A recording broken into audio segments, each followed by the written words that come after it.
There's some rich mofos in line with you. You know, we all got to stand in line with everybody. Yeah. And in Austin, Texas right now, we got West Coasters, we got East Coasters, we got everybody. And we're sitting here like, oh, great. You know, that person's got a Louis and a Rolly and a Rover and every other thing. And then our local buyers got to compete with that damn thing.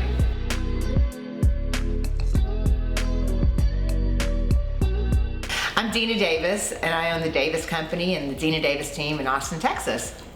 Hey guys, I'm Isaiah Tibbs, and I am co-owner of Allure Real Estate, and I am a real estate broker and a home rehabber in Austin, Texas. So today we're going to break down some of the things in the Austin market that's just driving buyers crazy.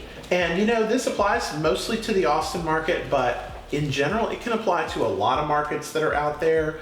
Denver, Portland, Seattle, basically anywhere that young, hip, cool people want to live is experiencing this right now.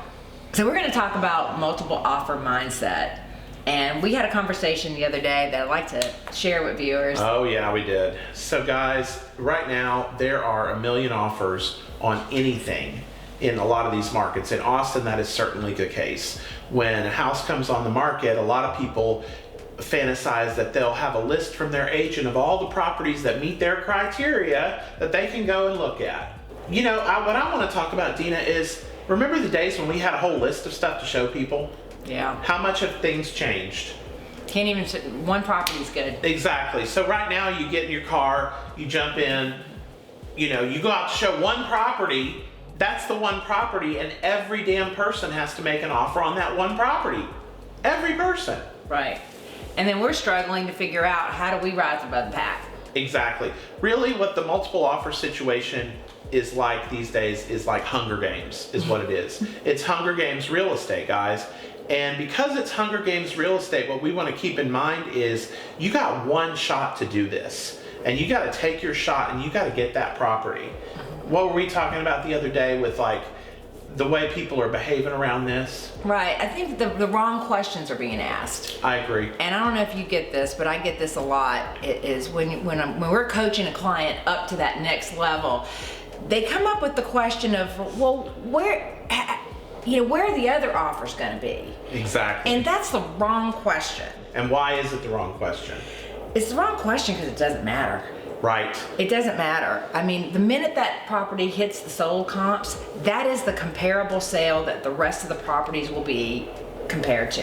And for those that don't know what that means, we have comparables, we have things that set the price that homes are sold at. Mm-hmm. And what'll happen is in a normal market, you'll have a bunch of properties for people to choose from. In the old days, we would all jump in the car. Hey, this was pre-COVID, in the same car. We jump in the car and we go to 6, 8, or 10 properties. Now what do? We all go to that one property and we all see the other buyers that are just as financially stable as our buyers, or sometimes significantly more financially stable than our buyers. Okay. And then we all go home. We're sugarcoating it. There's some rich mofos in line with you. Mm-hmm. You know, we all got to stand in line with everybody. Yeah. And in Austin, Texas right now, we got West Coasters, we got East Coasters, we got everybody. And we're sitting here like, oh great, you know, that person's got a Louis and a Rolly and a Rover and every other thing, and then our local buyers got to compete with that damn thing. Right. And that's what we're all doing, and it's for one house. Right. So what do? We got to coach up. That's right. We got to coach up. So in coaching up, the only question that I tell my buyers that they need to be asking themselves, and stop with this data. You know, we're going to show you some data just because we feel like we should. Right. But then you need to divorce yourself from that data and ask yourself this question. How much of tomorrow's equity are you willing to share with that seller today? That's right.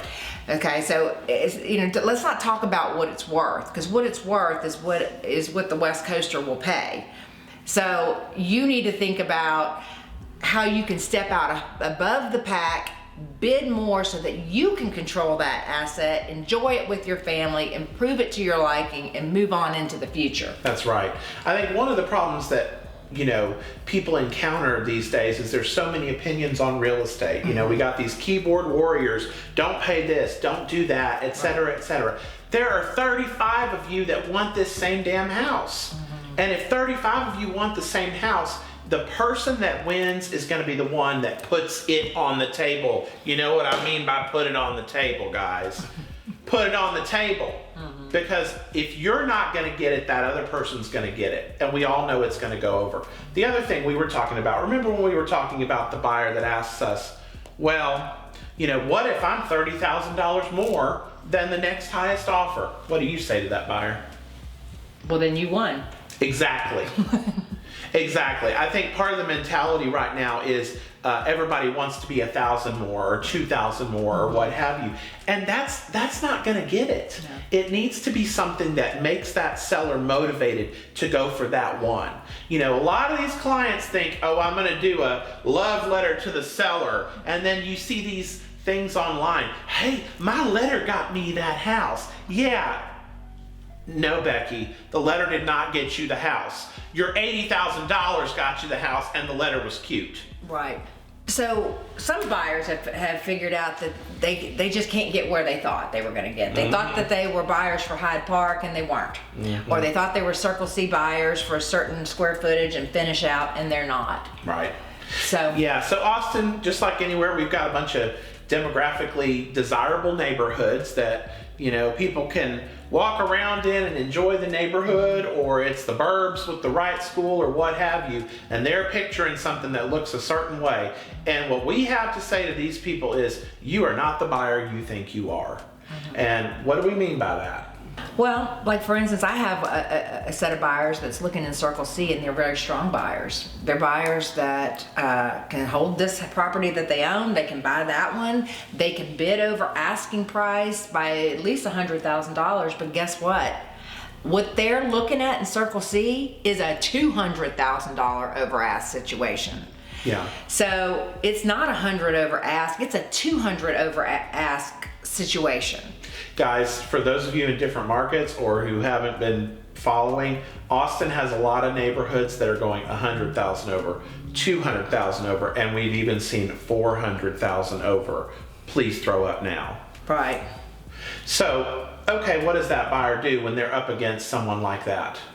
Well, sometimes they just can't compete. That's right. So I think they have some options though. They can be a buyer in that neighborhood, but not for that sexy finish out. That's one thing. And I'm seeing a lot of these people, they want that fully done, rehabbed property, but so does everybody else. Maybe they need to look for something that they can bring that extra 100,000 to theirs. I'm sorry, and then we need to bring this up. Your home is not going to be HGTV ready. It just ain't. You're picturing something that's going to look like you're ready to, you know, be the after on a flip house. And next thing you know, you open the door and you can afford a crack house. And the truth of the matter is that's how it is. You're gonna have to make the decision, right?